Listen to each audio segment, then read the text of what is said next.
Katika masomo ya saikolojia tuna somo la utangulizi. Saikolojia kwa Kigiriki huitwa psyche, yaani ni utu wa ndani, nafsi ambayo ndani yake kuna uwezo unaoitwa akili au intelligence. Nafsi ni roho, yaani ni mfumo wa kiroho ambao ni software. Kwa Kiswahili cha Kibantu huitwa mtima, yaani mtu wa ndani. Huyo psyche au mtima ndio anaitwa saikolojia. Kwa hiyo tukiongelea saikolojia tunamaanisha mtu wa ndani, nafsi, ambayo ndani ya hiyo nafsi kuna uwezo unaoitwa intelligence, akili. Tunapojifunza saikolojia tunajifunza mfumo wa mtu wa ndani ambao ni software, lakini pia kila nafsi ina uwezo wake wenyewe, yaani akili. Kisaikolojia tuko kwenye makundi ambako tuna mifumo inayofanana. Kama nilivyosema, kuna sanguine, choleric, phlegmatic, melancholic, lakini ndani ya kila kundi, kila nafsi pia ina upekee wake, ina mfumo wake binafsi. Yaani ni kama Mjapani anavyotengeneza magari RAV4, Noah, Harrier. Injini zinatofautiana kulingana na majina.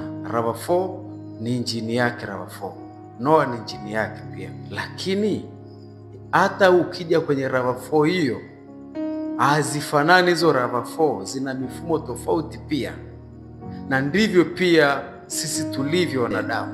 Walioko kwenye kundi la sanguini wanafanana kwa mfumo fulani kwa kuwa ni kundi la sanguini, lakini ukija kwenye kila mtu mmoja mmoja ana mfumo wake ambao haufanani na wa mwingine. Tunajifunza kuwa sanguini ni wakali, ni watu wa haraka, ni waongeaji sana, lakini si kwamba sanguini wote wanafanana kila kitu. Ndani yao watakuwa wana mifumo mingine ya tofauti. Faida ya kujifunza saikolojia: utajitambua wewe binafsi na kuwatambua wengine na kuweza kuchukuliana nao. Utaepuka kukwazika au kukwaza wengine, kwa kuwa watu wengi wanakwazika sana. Wake zao, waume zao wanawakwaza mpaka ndoa zinafika mahali zinavunjika kwa sababu ya mtu amekwazwa mpaka amechoka, lakini kumbe ni kwamba hajawahi kumjua mfumo wa mwenzake na anatarajia mwenzake abadilike. Kumbe tabia ya kisaikolojia ibadiliki, ni mfumo wa nafsi. Inatakiwa tu kuelewa mfumo wa mwenzako na kuweza kuchukuliana naye.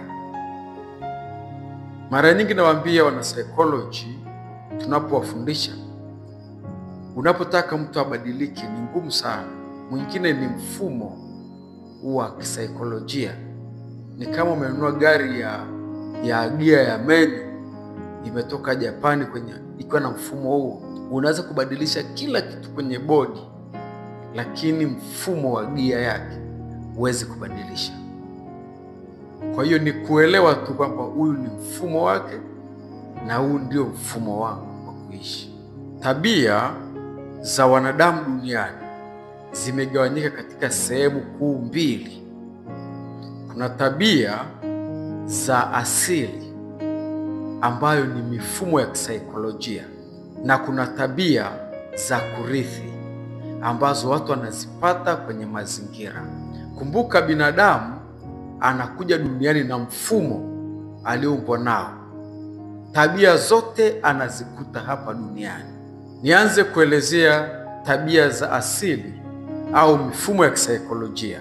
Tabia za asili au mfumo wa kisaikolojia ni mfumo wa mtu wa ndani ambao kamwe haubadiliki. Yaani sanguini hawezi kamwe kuwa mpole. Ikitokea sanguini amekuwa mpole akawa mkimya kama phlegmatic, basi ana shida ya kisaikolojia, ana tatizo la kisaikolojia huyo mtu. Na ikiwa phlegmatic au melancholic ambao ni jamii ya watu wapole, atakuwa mwongeaji sana, basi itakuwa ana tatizo la kisaikolojia, anahitaji kusaidiwa. Kwa hiyo hizi ni mifumo ambayo mtu hawezi kubadilika. Tabia za kurithi ni tabia ambazo watu hurithi kutokana na mazingira.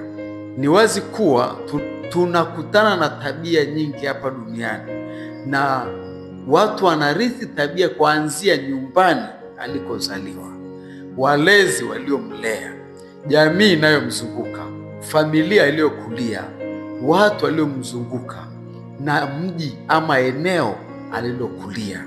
Ndio maana mtu anaweza akaathiriwa na mazingira akawa mbaya, lakini akihamishwa mazingira anaweza akawa na badiliko, kwa kuwa akili ya mtu huweza kupokea vitu kutoka kwenye mazingira anayoishi, na anaweza akafanyika na kufanya vitu kulingana na mazingira anayoishi.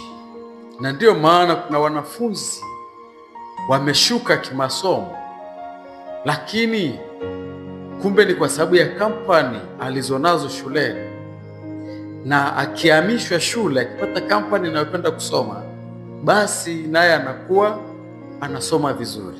Na hata jamii ya watu wengine wanaoharibika na ulevi ama madawa ya kulevya ni kwa sababu tu ya mazingira, na ikitokea kihamishwa mazingira kwa kiasi ama kwa kipindi fulani, anaweza kubadilika. Kisaikolojia, asilimia kubwa ya watu hufanana na mazingira wanayoishi kifikra na kimazingira, kwa kuwa mazingira huweza kuathiri akili ya mtu.